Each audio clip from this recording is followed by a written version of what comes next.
Aldi, hello ma'am. Kramjari, Disipia here again. Aldi, ngasi video jana. Kawan hi tare nostalgic joy ba. Adumaina, like ko. Aiju, ako'y 3 years back. Ma'am na kangam be ay ko. Ay naga am thaba do ay yung gimanak talang paka malay ba to choba. Dumping site garbage ki amawarm ba do. Ay lo singto ka mo. Ay thaba do ma'am kang bra. Hanggang komentaro ko. Adudo ayun na hajiti 3 years na suwede na padra. Adudi adong piya ka dilay ro na. Chao ka lang kani na ay chao ka leto. Tham piya mo do haji chaore do. Hai to ro gro to ro loi chaore. Adudo yeng ro ji difference to before and after. Ko. Adi chalo ro ji u phujo jaba ki kamana hai tare good friends na ko ji u myam do. Hai na hai yo ji. Kamai taw na ri ke na.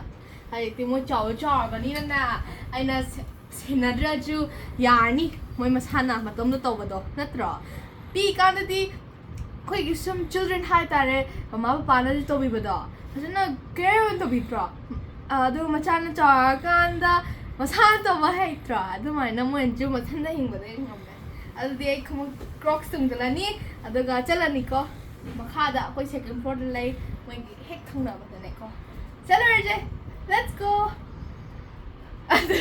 Mayam hanadi mafam maji koigi amor kai huntok pam hai tare dumping site waraga lerami garbage koi dustbin hamayang gi koi khun le kai mayam jai tholok pa mayam jing je koigi amor kai huntok pam hai tare hazidi lisipiana u thabaji 2021 dai dagi sum u thaba chum horpo dei ko mayam ju koi dei hombor po huntok tam tam lepe matung dagi di jaga je pung sang mayang po thabang go ere Disipian uthayo jaga jine hinga phami je makha je da sang sange ko mayam ge ngangi sana ba moire government na ju phajna yengjen bi ra sikti ado hari ba jaga ji disipia gi mamangda hai tare disipia little forest har ga ju lai ko ado ya phaja ba jaga da ore sikti hana disi pura mot pakai paisala chingdum dongna paire ga lai ba jaga ne adi pungchang sange mayam makha ko ma yeng mi no je mayam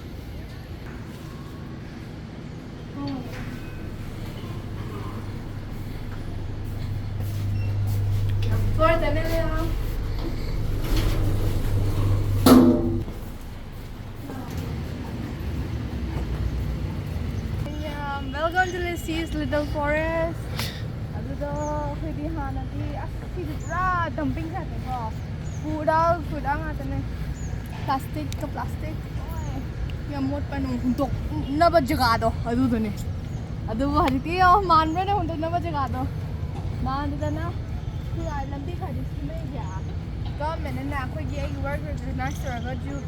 Mon ju mu hariti pura initiative ama lokhole hai tare ko simba u thaba mi myam gi gym nu thana ba exercise chana na ba no walking side walking no tare ana khoi gi sum ana dumping side na u tham jatina government na gam ta uram moi da bane to si ga rik lai mi myam na ka me ko ni walking ga lai ja am to la moi da bane natra ai myam haji ki khoi park ta lai ji loi fencing mo to re government na si ga je nan thaba khopa tawre khoi pukhiya choba ju lai ko sida wana na walk tawre develop taw na ba lena si am dale am de jane khana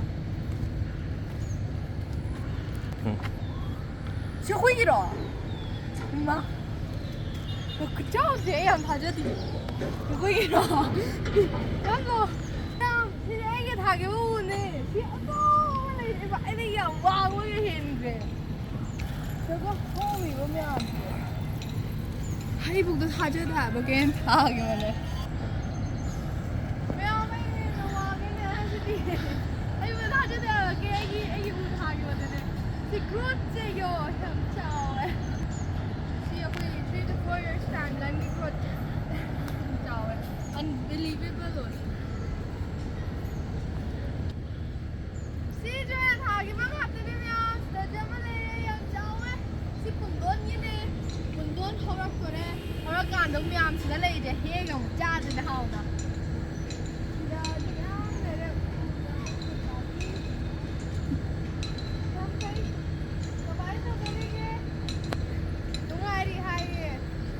ya nung si ꯅꯨꯡꯁꯤꯗ꯭ꯔꯣ ꯁꯤ ꯑꯩꯈꯣꯏꯒꯤ ꯎ ꯃꯌꯥꯝ 3 to 4 years back ꯊꯥꯈꯤꯕꯁꯦ ꯌꯥꯝ ꯑꯩꯅ ꯋꯥꯅ ꯊꯥꯈꯤꯕꯁꯦ ꯌꯥꯝ ꯆꯥꯎꯔꯦ ꯑꯩꯗꯒꯤꯁꯦ ꯍꯦꯟꯅ ꯋꯥꯡ ꯆꯥꯎꯕ ꯇꯧꯋꯦ ꯑꯩꯕꯨꯛꯇ ꯊꯥꯖꯗꯦꯀꯣ ꯑꯩꯒꯤ ꯃꯃꯥꯡꯗ ꯌꯦꯡꯉꯣ ꯁꯤꯕꯨ ꯑꯩꯒꯤ ꯎꯔꯣꯅꯦ ꯑꯩꯅ ꯊꯥꯈꯤꯕꯗꯣ ꯋꯥꯅ ꯑꯗꯨꯗꯨꯅꯦ unbelievable ꯍꯥꯏꯇꯥꯔꯦ ꯌꯥꯝ ꯅꯨꯡꯁꯤꯌꯦ ꯐꯥꯎꯕꯗꯣ ꯑꯩꯈꯣꯏ hard work has paid off ꯍꯧꯖꯤꯛꯁꯨ ꯍꯩꯀꯨ ꯅꯨꯡ ꯃꯌꯥꯝ ꯅꯨꯡ ꯄꯥꯟꯕꯤ ꯃꯌꯥꯝ ꯍꯧꯔꯦ ꯄꯨꯟꯗꯣꯟ ꯀꯥꯁꯦ ꯃꯤ ꯃꯌꯥꯝꯁꯨ ꯁꯤꯗ ꯂꯩꯅꯕ ꯍꯥꯏꯇꯥꯔꯦ ꯑꯩꯈꯣꯏꯒꯤ ꯁꯨꯝ ꯁ꯭ꯇ꯭ꯔꯤꯠ ꯂꯥꯏꯔꯕ ꯁ꯭ꯇ꯭ꯔꯤꯠꯇ ꯂꯩꯕ ꯃꯌꯥꯝꯅꯁꯨ ꯑꯗꯨꯝ ꯍꯦꯛꯑ ꯆꯥꯔꯦ ꯃꯣꯏꯒꯤ ꯂꯤꯕꯤꯡꯒꯤꯗ ꯁꯤ ꯈꯤꯇꯪꯗ ꯏꯠ ꯇꯧꯅꯕꯗꯣ ꯑꯗꯨꯁꯨ ꯂꯩꯔꯦ ꯅꯠꯇ꯭ꯔꯣ ꯑꯗꯨꯒꯤꯅꯦ ꯑꯩꯅ ꯐ꯭ꯔꯨꯠ ꯇ꯭ꯔꯤꯁ ꯊꯥꯏꯁꯦ ꯑꯗꯨꯅ ꯔꯤꯖꯟ ꯋꯥꯟ ꯑꯣꯐ ꯗ ꯔꯤꯖꯟꯁ ꯋꯥꯎ ꯃꯅꯤꯡꯗꯒ ꯑꯁ ꯌꯥꯝ ꯑꯆꯧꯕ ꯂꯩꯁꯦ ꯑꯩꯅ ꯉꯥꯛꯇꯅꯦ ꯊꯥꯏꯁꯦ ꯌꯥꯝ ꯍꯔꯥꯎꯋꯦ ꯑꯗꯨꯗꯤ ꯑꯁꯣꯝꯗꯁꯨ ꯌꯦꯡꯉꯨꯔꯁꯤ ꯃꯌꯥꯝ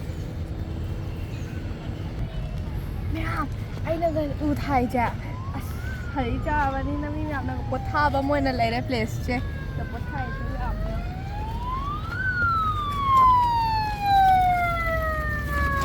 사이클을 타네. 이런. Mas nung humagawa sana na sa sitin medyo hali na daw ay hali mo yung baka humagala ba din. Yan mo ay. Si Nam sila ay gipundon. Wow, chaore.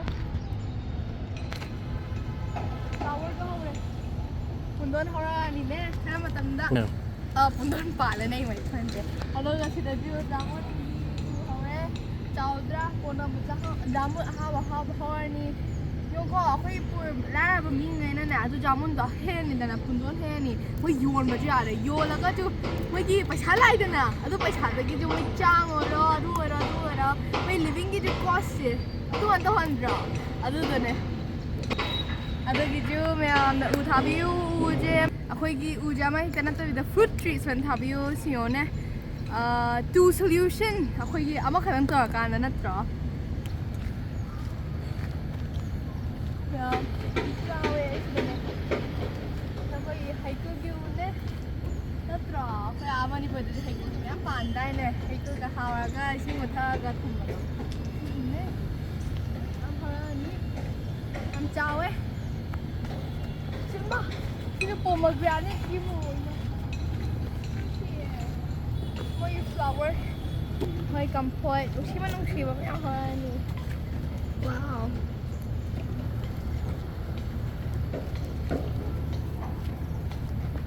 Tagapala. Kampoy. Tagapala. Wow. Hello kayo. Kay Chahi nang dia. Very nice.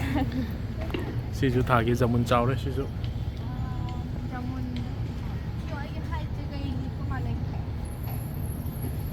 Thì hoàng chào xong tôi sẽ lấy chỗ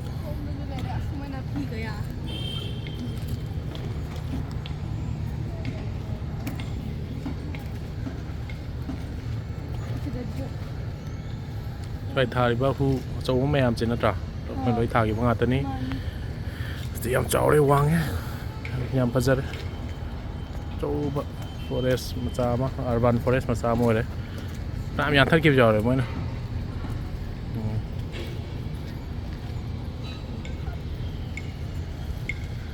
Belum selesai. Hoi, ada di ni aku na one round nama, lore. We took a round.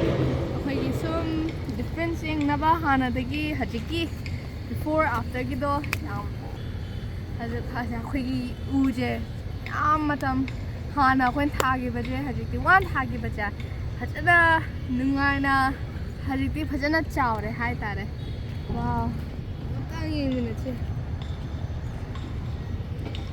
Làm thấy có làm chưa tôi mà nó ưu thả cái hard work chỉ pay off rồi tôi nè làm nó chứ nuôi chứ siêu mà yên cái đó khơi nó hàng nó quan thả cái bộ mà cha đó khơi cái hình cái quang cái đó anh đi làm chứ ưu thả bây khơi sao nó ưu thả vậy xong mà khai được cái chấp bắt đầu nuôi nó bắt thả bắt đầu khơi pi anh cái nuôi cái chứ làm nó chứ phong nó vậy anh nó chỉ là phong vậy tôi mà phong nó vậy bữa nó thả bên này chứ có nó trò thôi anh đi video chứ Hari ke lo lagi.